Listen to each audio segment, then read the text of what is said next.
Hi everyone, welcome to the Poetry Vlog. First of all, you can find all of the information for today's episode in the description below, and you can keep posted about new things coming up if you subscribe or if you like the video, but also if you go to thepoetryvlog.com. But I'm also going to give you links to Lynn's website and to keep up with Lynn's work, which is hosted through WordPress. So check out the description for that as well. Other things that we reference today will be linked in the video for the most part. So make sure that when you need to check on where to find something we mentioned, if you're listening on the podcast, that you go to the video and you find all the links there. Today we have special guest Lynn Otto, and Lynn is one of my MFA alum friends. We were in the same cohort, extraordinarily talented poet and incredibly good at articulating her thoughts. So I'm really excited that she was willing to phone in today. And her book just got published from Unicorn Press. So Lynn, will you tell us a bit about yourself and how people can get a hold of your book and about your sort of relationship to poetry in this text? Oh, right. Hi, I'm Lynn Otto. I'm now a copy editor. I did do adjunct teaching for a while and couldn't afford to keep doing it. I'm a freelance copy editor and I mostly do academic work. My book is available through Unicorn Press. It won the 2017 First Book Prize at Unicorn, and so it's unicornpress.org, and it will be available more widely later in February, like through Amazon and so on. The box of books, my copies are coming today, so I'm really excited. Yeah. Lynn, will you go ahead and read us a selection from your book?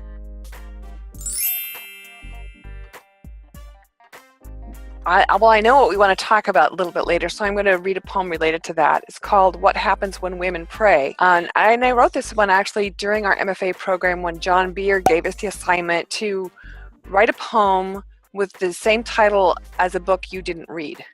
So there is a book called What Happens When Women Pray. And actually there's a lot of books about women praying, I've discovered. And this is a title I happened to see on my grandparents' shelf. And it irritated me for some reason. So this is a book I didn't read. And it starts with an epigraph from a return form, like you're going to send back something. Okay. What happens when women pray? Please indicate the reason for your return. It didn't fit. It's not what I ordered. It came too late. Rain falls or doesn't. The phone rings or is silent. Momentary hope is momentarily calming, even if the baby won't be soothed. Prayer is credited when the breathing improves, when the biopsy is negative. Otherwise, cancer as enlightenment, death as mercy, bargaining, doubt, does God even like you? About backseat driving, the driver can ignore you, take the turns too fast, leave the main highway for some desolate potholed road. Maybe you'll get home. Maybe your children will arrive safely. That's it. A couple of things that I off the bat love about your reading style is that you're incredible at noting for us what the particular rhythmic pattern of the piece is without falling into what I call poet speak, where like the actual affect that the line would induce is lost. And so a lot of the sort of like subtle techniques that you use, like the alliteration, the sort of internal rhyme that kind of starts and stops really come out when you read. So thank you for that. And then I know we're talking about prayer today, which I'm really excited about actually. So why don't you talk a little bit about why you wanted to talk about prayer, why this book bothered you, how this poem functioned for you, and we'll go from there.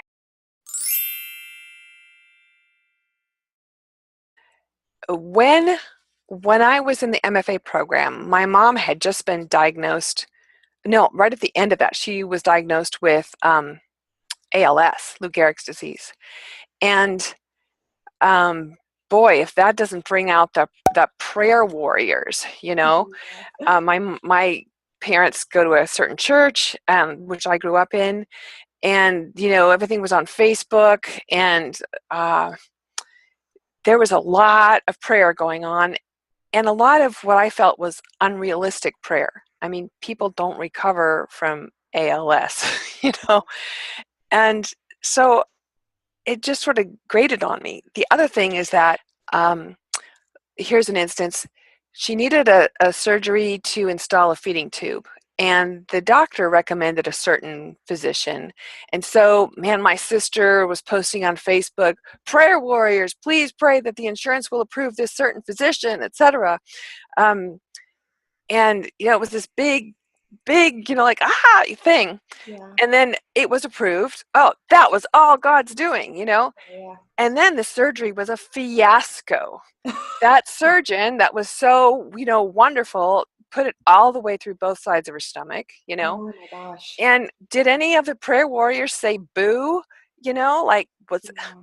Suddenly that was the doctor's fault, Yeah. I mean, it was just illogical to me. I also noticed sort of an assumption that the more people you have praying about something, the better, like quantity matters, and then timing seemed to matter. Like pray at this time and so on. So it just kept striking me as odder and odder, these strange things that we think about prayer and the way we talk about it. I have since almost stopped praying. And I have a very different relationship to the faith that I grew up with than I did at that time. However, I do still find myself praying at times, although I have a question in my mind, like, what am I doing? Yeah. What am I doing? Yeah. I came across an interesting, I don't know, there's certain things that resonate with me.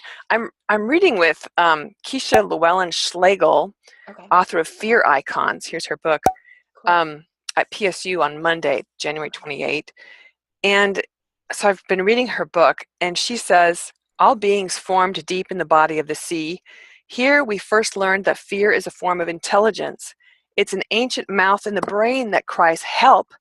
Even when no one's around, we call out. This is no act of futility. It's a reminder that we believe in love, that someone out there loves you enough to listen for your call. Maybe God, maybe Mother, maybe God. And so I thought that was interesting when I think about my book and the poems. The subject that I was obsessed with was being a daughter, being my mother's daughter, what I wanted from my mother, what my daughter wanted from me. So all of these ideas about prayer and mother are kind of coming together for me a little bit. And I don't have answers. I just have a lot of questions. That's good, I think, personally. I was actually telling my sweetheart last night, I'm like, I feel like my skepticism bone goes off when people think they have all these closed off answers. It's what I hate about the dissertation, actually. Like, it's inherently false if I'm saying it's the answer. But what struck me in your book as I was reading through it a bit this morning was that it's almost obsessively about daughterhood in the best way. I'm an obsessive person, so I love that. I love when a book is like the poems are in conversation with each other. It is definitely a book. And I love that. And what I really loved about it is that you're in this position where you're navigating both being daughter and having daughter, so that in some of the poems, I'm not sure whose perspective you're in. I don't know if you're in your mother's perspective, in your own as the mother, in your daughter's looking at you as a mother, in your own experience of being a daughter, looking at your mother. And that's what's really exciting about it to me, actually, is I like not totally knowing. And also this notion of the prayer and not having an answer. And sometimes you find yourself compelled to do it, but your relationship to it's changed. There's these rituals. I feel like a lot of prayer we see in popular media is the opposite of that. It's like using prayer to have a closed off answer and get rid of. Well, in thinking about it, there is a sense of shoving off. When you hear of something bad happening, there's another shooting, right? What do we hear? Our thoughts and prayers are with the victims of the family, the families of the victims. Or if you hear of somebody being ill and you feel helpless, you say, "Oh, I'll pray for you." I mean, it's sort of, in a way, it's the only thing you can do sometimes. There's other things you can do with a shooting thing, like vote, for example. But we do this to sort of distance ourselves, I think. Yeah. I think part of it for me is, it's funny you brought it up, because when I was in Michigan this last trip, I noticed that my inner language nerd, it was just nails on chalkboard when I realized people were using these phrases without really thinking about what they mean. Yes. You know what I mean? And it's what I love about poetry is that you're forced to look at language as doing. Like, what is it Exactly. doing? Like, you can't just Yes. use a phrase. Like, I think in one of your poems, I'm forgetting which one, you kind of use a kind of casual idiom, but exactly so you can follow it up with like an interrogation of the idiom a little bit. Like, it calls attention to its like not uselessness because it's doing something, but the sort of like thoughtlessness about it. Yeah. You know, I'm thinking about how, and it feels like prayer gets weaponized then. You know, Yes. like there's a way that like people use prayer as an excuse to not help you out, or people use prayer as a reason to help out, and it doesn't always feel like carefully thought out, if that makes sense. There are times when I still find myself praying. Yeah. Like I just became a grandparent for the first time 3 weeks ago, Congratulations. and when my daughter-in-law was, going into her like 18th hour of labor, I was like, oh, God help her, Keisha Llewellyn Schlegel says, we believe there might be help, right? There's some part of me, maybe because I grew up believing that still Yeah. wants to think that, like I can hand this off and say, I can't carry this anxiety. Yeah.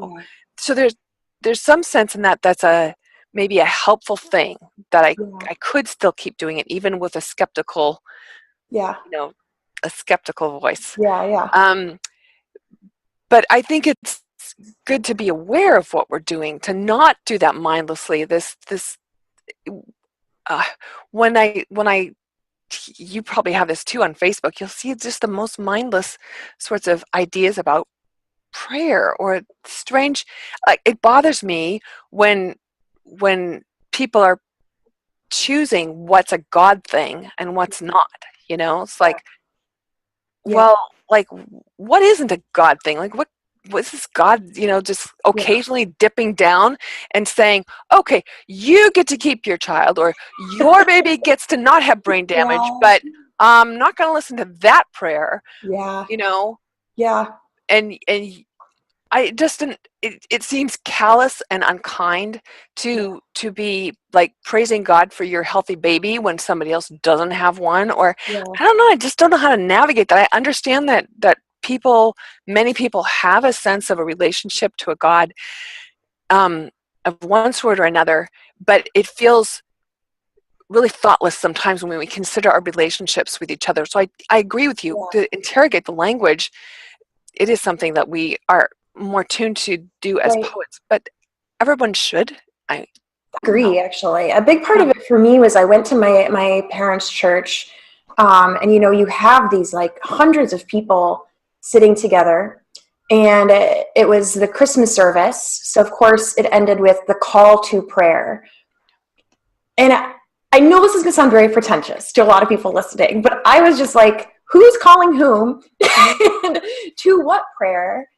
And why is this the performative language that was chosen to guarantee that you can now let go of control?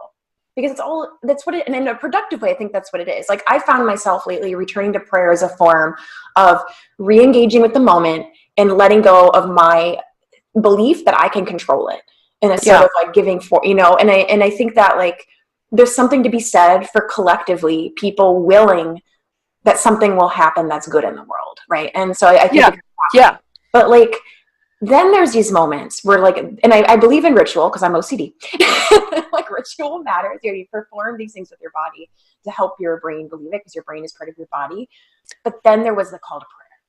And suddenly like this moment of like we're all hopeful and joyful turns into we're all hopeful and joyful insofar as this language is used to this end with this interpretation that we have all agreed now is the interpretation, and that's how you let go of control. But it's the most controlled thing. Yeah. It's Yeah. like It is. it's the Yeah. most human centered. Yeah. So he's like, if you're already saved, it was so artful because he was like, if you've already said the prayer, that's awesome. I'll see you in heaven. Yeah. I recently Whew. read, looking, sort of researching for this, a good article on HuffPost that I hope you'll give a link to at some point, Yeah. something about prayer for the modern age. I thought it was a helpful reconception of what prayer could be for modern Yeah. people who, you know, are scientific and that sort of thing. Yeah. I, your discussion of prayer at your parents' church reminded me of one of my pet peeves, and that's the word just. How often we just want to say, we just want to ask you. Almost, I mean, I grew up with a pastor with every phrase was a just phrase. I thought, or we would pray, we would ask. And I thought, why in the subjunctive mode? These odd language things that we do around prayer, we don't talk like that. And why is that? So, And that's like I the don't know. one topic you're not allowed to interrogate. But it's I the most, know, it's kind of it's the most irreverent. powerful one because it's language. Yeah. It's meaning making. Like I was genuinely curious as well as angry. It's like, but I also don't, like, I don't know the history of this. Yeah. When did the call to prayer and saying the prayer become the way? Like, Yeah. I don't actually know this. And The other it's not that helpful.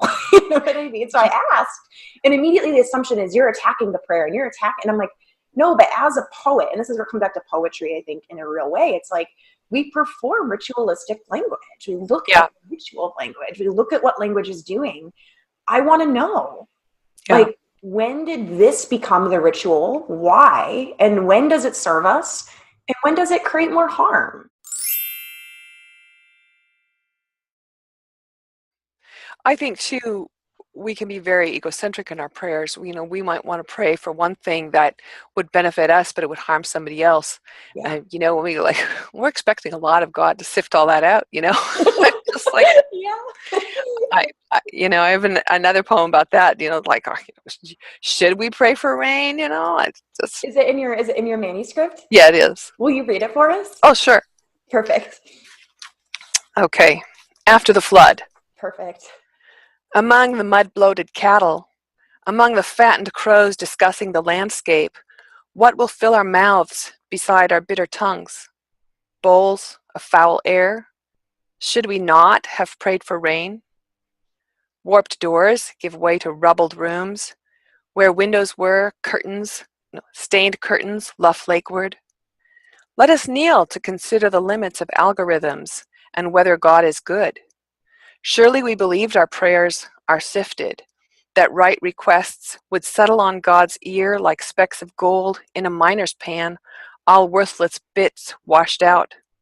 No doubt the sun was wanted elsewhere. Maybe there's a balance to maintain, a seesaw system of losses and gains.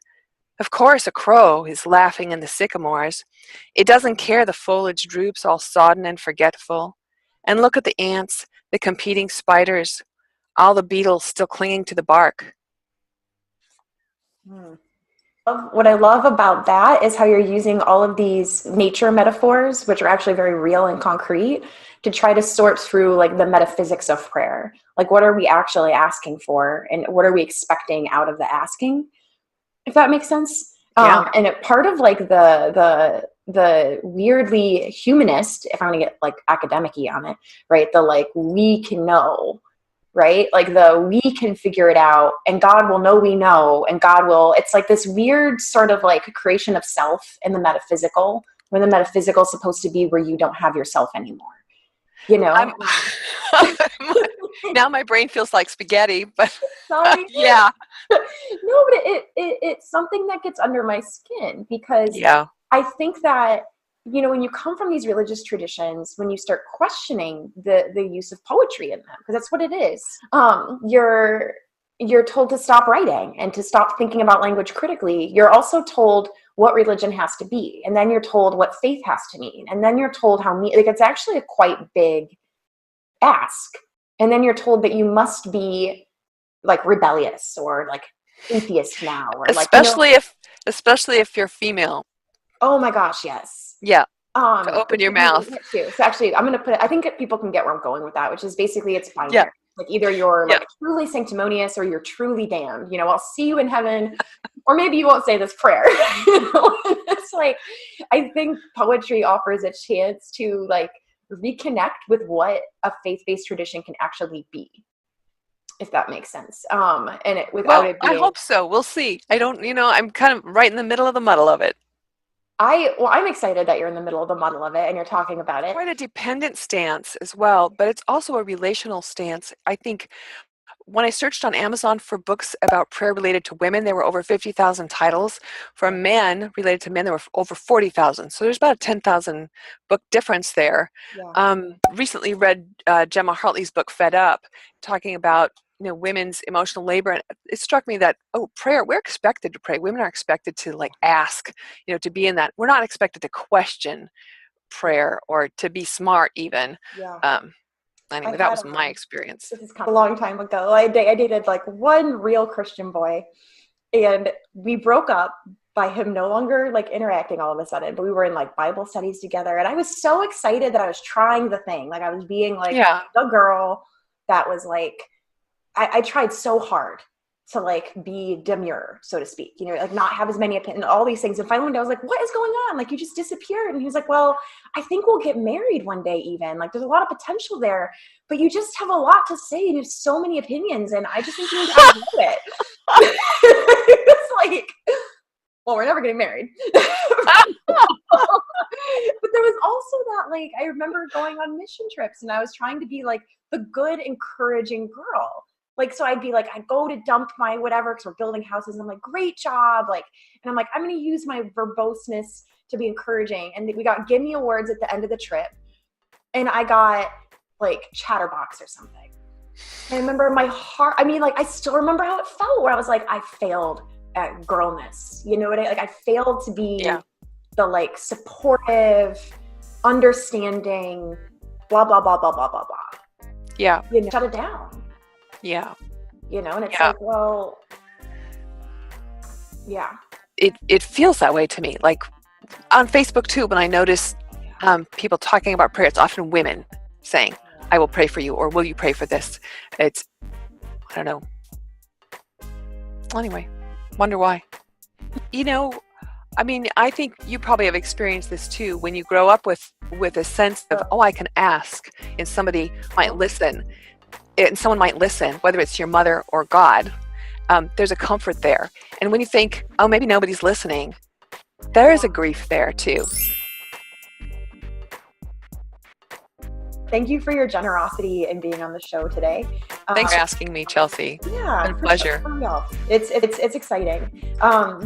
For everyone watching, everything you need is linked below. We've had the poetry blog, Twitter, Instagram, Facebook, scrolling along the bottom. If you're listening to this in podcast form, please leave us a rating on iTunes. It's actually very helpful, but know you can find this across 11 different distributors. So Google to Spotify. So don't be shy about subscribing on a different platform besides iTunes. And I still want to push you for these longer episodes to go over to the YouTube channel, because there's just a lot more visual and linked out content that you can get from that.